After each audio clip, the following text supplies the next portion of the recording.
Angin kencang terjang Flores Timur, rumah warga dan fasilitas umum rusak. Sejumlah rumah warga dan satu fasilitas umum di Desa Ilepadung, Kecamatan Lewolema, Kabupaten Flores Timur rusak diterjang angin kencang, Senin, 22 Januari 2024.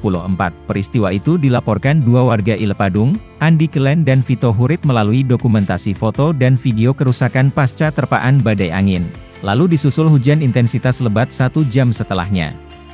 Angin kencang, banyak rumah warga rusak tertimpal pohon, termasuk Pustu Ilepadung, kata Vito Hurit kepada wartawan. Ia menerangkan, selain kerusakan material, seorang warga berjenis kelamin perempuan juga mengalami luka ringan.